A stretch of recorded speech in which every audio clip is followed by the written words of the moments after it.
Hi everyone. मेरा pregnancy का second part थोड़ा डिले हो गया था। आप सब लोगों के मेरे को कमेंट्स थे कि आपने जो 5 मिसकैरेज, मल्टीपल सर्जरी, 2 बार एक्टोपिक, पैनिक अटैक्स और वेंटिलेटर तक का जो सफ़र झेला, तो उसके बाद जो आपको जीत मिली वो कैसे मिली? आपने इन सब चीज़ों से कैसे कॉप अप किया? आपको कैसे सफलता मिली? लास्ट वीडियो को लेके मेरे को ये कमेंट था कि दी जब आपकी लेफ़्ट ट्यूब नहीं थी, आपने कहा बच्चा राइट से निकल के लेफ़्ट में चला गया, तो वो कैसे गया? तो मेरे साथ क्या हुआ था कि डॉक्टर्स ने मुझे ये बोला था कि मेरी जो लेफ़्ट ट्यूब है वो उन्होंने निकाल दी है। तो अब मैं इसे डॉक्टर की मिस्टेक कह लूँ या मेरे कर्मों की मिस्टेक कह लूँ कि मेरी डॉक्टर ने जो मेरा ऑपरेशन किया था वो थोड़ा गलत हो गया था, उसमें कुछ ट्यूब का पार्ट रह गया था, तो बच्चा राइट से निकल के लेफ़्ट साइड जाके चिपक गया, वहाँ पे इन्फेक्शन फैल गया और वो यूट्रस में ब्लीडिंग फैल गई।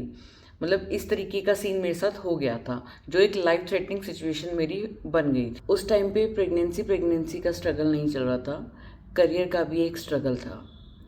मेरे साथ चीज़ें जिस टाइम पे एग्ज़ाम पढ़ता उसी टाइम पे चीज़ें हो जाती। मुझे आज भी याद है कि मेरा 12 फरवरी 2024 को एग्ज़ाम था और 3 फरवरी 2024 को मेरे साथ ये लास्ट एक टॉपिक वाला सीन घट गया और मैं अपनी ज़िंदगी और मौत के बीच में लड़ रही थी। तो इसी वजह से मैंने खुद एस्ट्रोलॉजी सीखनी चाहिए कि मैं ये जानना चाहती थी कि यार हर बार मेरे साथ ही क्यों हो रहा है। डॉक्टर की सारी रिपोर्ट्स नॉर्मल है, हर तरीके के टेस्ट जितने भी इस दुनिया में हो सकते थे सब करवा लिए। मेरी डॉक्टर का भी मेरे को ये शब्द आ गए थे कि निशा, मेरी पेन भी कुछ नहीं कर सकती जब तक तेरे नसीब में नहीं है। तो तब मेरे अंदर और क्यूरियोसिटी बढ़ी, यार अब तो मेरे को जानना है कि मेरे साथ ऐसा क्यों हो रहा है। मेरे गुरुजी हैं, उनसे मैंने एस्ट्रोलॉजी सीखी, मैंने कुछ यूट्यूब की हेल्प ली, मैंने जानना चाहा मेरे साथ ऐसा क्यों हो रहा है। तब पता चला कि पितृदोष एक बहुत बड़ा कारण है। हम तो नॉर्मल जिस कम्युनिटी से मैं आती हूँ, जिस कास्ट से मैं बिलोंग करती हूँ, या मतलब हमारे गांव वगैरह में इतना नहीं होता है पितृदोष का। नॉर्मल कर देते हैं हम कि खीर बना ली और हम पंडित जी को जमा दिया, पंडित जी को दे आए, वस्त्र दे आए, ऐसे दे आए। पर जो हमारे शास्त्रों में बताया गया है वो बहुत सलीके से चीज़ें बताई गई जो आज भी बहुत से हम लोग नहीं फॉलो करते हैं। तो मुझे जो कारण समझ में आया, जो गुरुजी से डिस्कस किया मैंने, वो पितृदोष का एक कारण था, जो वो लग रहा था कि इस वजह से भी चीज़ें हो सकती हैं। तो हमने उसको उस अकॉर्डिंग फॉलो करा। मेरे मदर इन लॉ और मेरे फादर इन लॉ ने 1 साल महाकाल उज्जैन पे जो राम घाट है वहाँ पे तर्पण करवाया था पितरों का।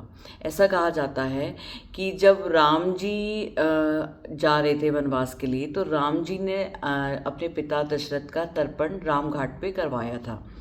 तो 12 अमावस्या का तर्पण मेरे फादर इन लॉ, मेरे मदर इन लॉ ने वहाँ पे करवाया था। 1 साल लगातार जाकर मतलब बिना छोड़े एक भी। जब महाकाल पे तर्पण हो जाता है उसके बाद तर्पण होता है गया जी में। जो सबसे लास्ट तर्पण होता है वो बद्री नारायण में होता है। मेरा ट्रीटमेंट स्टार्ट होने वाला था डॉक्टर के पास, तो मैंने मैम से पूछा कि मैम क्या मैं ट्रीटमेंट के से पहले या ट्रीटमेंट के बीच में मैं एक बार बद्रीनाथ जा सकती हूँ? मेरे जो गुरुजी हैं उन्होंने मुझे ऐसे से कहा है कि तू एक बार सब कुछ स्टार्ट करने से पहले एक बार बाबा विशाल के दर्शन कर कर आ। तो मैम के इतने पॉजिटिवनेस वाले शब्द, कई बार डॉक्टर इतनी अच्छी कोऑपरेटिव हो जाती है। मैम ने मुझे बोला, निशा ट्रीटमेंट ज़रूरी है या भगवान ज़रूरी है? मैंने बोला मैम ट्रीटमेंट ज़रूरी है। मैम कहती नहीं, ट्रीटमेंट तब सक्सेसफुल है जब भगवान है। अगर आप भगवान की यस है तो ट्रीटमेंट भी सक्सेसफुल हो जाएगा। मैं बद्री विशाल होके आई, हम तर्पण करवा के आए, उसके बाद आके मैंने अपना ट्रीटमेंट स्टार्ट किया। ट्रीटमेंट में उन्होंने मेरे को लिट थेरेपी दी थी। लिट थेरेपी में उन्होंने कहा था कि मैं तेरे बेसिक टेस्ट करूँगी, अगर तेरे बेसिक टेस्ट जो है नेगेटिव आते हैं तो तू नेचुरल के लिए जा सकती है, तो ऐसी कोई भी दिक्कत नहीं है। अगर पॉजिटिव आता है तो हम वो उसके बाद देखेंगे। लिट थेरेपी बेसिकली क्या होती है, उसमें क्या होता है कि जब फीमेल की की बॉडी मेल के जो प्रोडक्ट होता है, मेल का सामान होता है, उसको फॉरेनर समझने लगती है। तो उनके अकॉर्डिंग जो है ये भी एक रीज़न हो सकता है मिसकैरेज का। तो उन्होंने मुझे लिट थेरेपी दी थी। लिट थेरेपी में उन्होंने मेरे हस्बैंड की बॉडी से सेल्स लिए थे और वो मेरी बॉडी में चढ़ाए थे।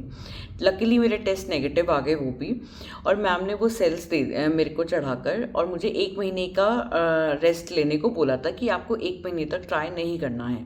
1 महीने के ट्राई के बाद अब आपका क्वेश्चन जो था कि क्या मेरे को नेचुरल कंसीव हुआ है या IVF हुआ है, तो मेरा कंसेप्शन जो था वो नेचुरल था। फिर से मैंने नेचुरली कंसीव करा था।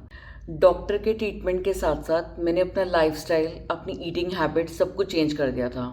मैं कुछ भी बाहर का नहीं खाती थी, कुछ भी नहीं। मैंने प्रॉपर योगा फॉलो करा। मैंने रामदेव जी का पतंजलि आश्रम हरिद्वार वाला का सेशन ज्वाइन किया था 15 दिन के लिए। वहाँ पे मैंने वहाँ के डॉक्टर्स को भी अपनी सारी रिपोर्ट्स दिखाई। उन्होंने मुझे योगा थेरेपीज़ वगैरह सब दी। वहाँ से आने के बाद मैंने अपने इसको डेली रूटीन में फॉलो करा।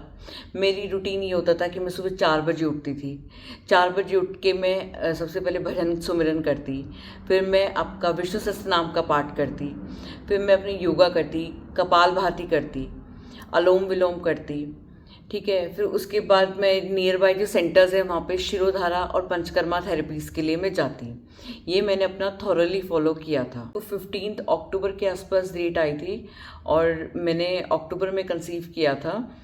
तो जहाँ तक मेरे को रफली याद है, तो मेरे को कंसीव हुआ तो मैं आपको बता नहीं सकती। जब मैंने डिलीवरी के बाद अपनी बेटियों को पहली बार देखा, ऐसा लगा कि आवाज़ सुनी ना कि जब डॉक्टर बोली कि बेबी गर्ल 1, बेबी गर्ल 2, ऐसा लगा कि ज़िंदगी का ना एक भार उतर गया है। एक बहुत बहुत बड़ा बोझ था मेरे ऊपर, मेरी ज़िंदगी में एक बहुत बड़ा पत्थर था मेरे ऊपर। वो चीज़ हट गई है मेरे ऊपर से। उस दिन समझ में आया कि भगवान होते हैं, सब होता है।